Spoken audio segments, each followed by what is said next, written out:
Everyone, আমি রুকসার চলে এসেছি একটি নতুন মিনি ব্লগ নিয়ে। আজকে দুপুরবেলা মা এতগুলো রসুন নিয়ে বসিয়ে দিয়েছে, বললো যতগুলো পারবি তুই বসে বসে ছেল। তাই আমিও বাধ্য মেয়ের মতো বসে পড়েছি ছেলার জন্য।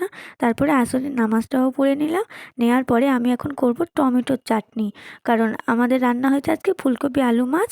আমার একটুও ভালো লাগে না, সারাদিন পর রোজা খুলে আমি এটা দিয়েই ভাত খাবো। তাই এই ছটা টমেটো নিয়ে নিয়েছি। আর আমার এই টমেটোর চাটনিটা এতটাই ফেভারিট, এই কটা একটু একটু টমেটো যেন আমার খুবই কম মনে হচ্ছে। যাই হোক, তারপরে গ্যাসটা আমি জ্বালিয়ে নিলাম। নেওয়ার পরে কড়াটা বসিয়ে দিলাম। আমি যে কতটা কোয়ান্টিটি তেল দেবো সেটাই আমি বুঝতে পারছি না, কারণ এই মাপটা আমি আজও পর্যন্ত শিখতে পারলাম না। অনেক ক্ষেত্রেই এই কতটা কোয়ান্টিটি দেবো সেটা আমি বুঝতে পারি না। তারপরে টমেটো কটা ছেড়ে দিলাম। বড় বড় টমেটো হলে আমি অর্ধেক করেই দিই, যাতে তাড়াতাড়ি সিদ্ধ হয়ে যায়। আজকে ছোট ছোট বলে এমনি গোটাই দিয়ে দিলাম। দেওয়ার পরে কড়াইয়ের ঢাকনাটা চাপা দিয়ে তার খানিকক্ষণ পরে আবার খুলে নিচ্ছি, দেখি কেমন হয়। তারপরে দেখলাম হালকা হালকা একটু এদের অবস্থাটা খারাপ হয়েছে। আর আজ ছিল শবে বরাতের পরের দিন, তার পরের দিনও রোজা করছিলাম। তারপরে এটা একটু দেখে তারপরে ইফতারের জোগাড় করা দেখে শুরু করে দিলাম। আজকে বাড়িতে বেশি কিছু ছিল না, ছিল শসা, কলা, কুল আর ছোলা। ওটা এখন জোগাড় করে নিই আমি। তারপরে শসাটা ভালো করে ছিলে নিচ্ছি এখন। আর হ্যাঁ, তোমাদের যদি কারোর কেকের প্রয়োজন হয়, আমার উপরে দেওয়া নাম্বারের সঙ্গে কন্ট্যাক্ট করে নিতে পারো। মাঝে মাঝে আমি ভীষণই আপসেট হয়ে পড়ি যে এখনও একটাও কেকের অর্ডার আসছে না। আমি এতদিন ধরে ব্লগ করছি, কিন্তু না না না, হাল ছাড়লে তো চলবে না, ধৈর্য ধরে থেকেই যাবো আমি। তারপরে আমার শসাটা ছেলা হয়ে গেল। আমি শসাটা এখন ভালো করে ধুয়ে নিচ্ছি। তারপরে আবার চলে গেলাম টমেটোটার দিকে। দেখে অবস্থাটা কি, এখন গিয়ে দেখলাম এরা পুরোপুরি মারা গিয়েছে। তাই এদেরকে এখন আমি চটকাবো। তাই কড়াই থেকে তুলে নিচ্ছি সব কটাকে।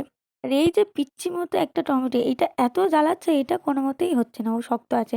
তাই ভাবলাম শক্তই থাক, আমি তুলে নিয়ে এটাকে আমি হাত দিয়েই এর ব্যবস্থা করে ফেলবো। তাই আমি গ্যাসটাকে অফ করে দিলাম। দেওয়ার পরে আমি টমেটোটাকে তুলে নিচ্ছি এখন। এক হাতে ফোন ধরে আর এক হাতে এই কাজগুলো করতে আমার এতটাই অসুবিধা হয়। যাই হোক, টুকটুক করে সব টমেটো কটাকে আমি তুলে নিলাম। টমেটো কটা যদি আর একটুখানি সময় ধরে হতো, তাহলে এগুলো পুরোই ছানাছানি হয়ে যেত।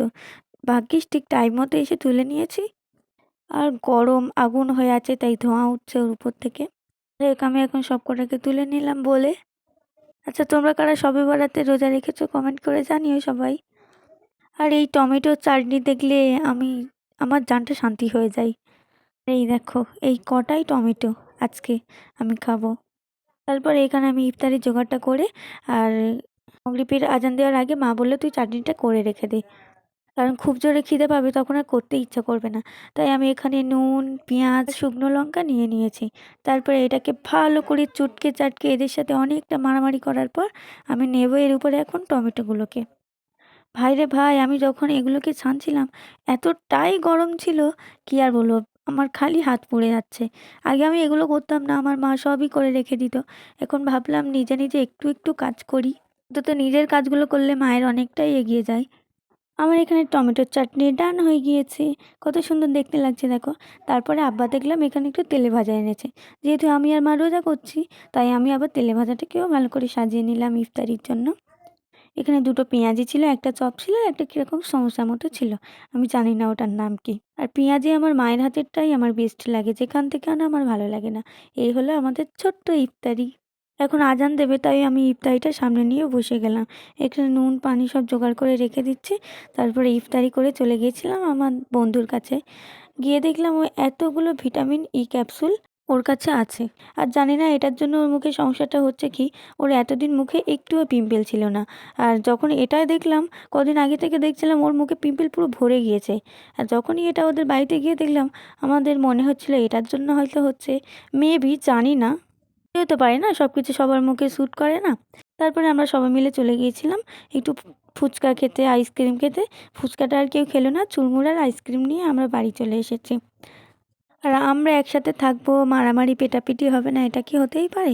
সবাই সবার খাবার কাড়াকাড়ি করে খাওয়ার পরে আমাদের শান্তি হয়। তারপরে আমার বন্ধু রাত্রেবেলা এনেছিল ডালের হালুয়া।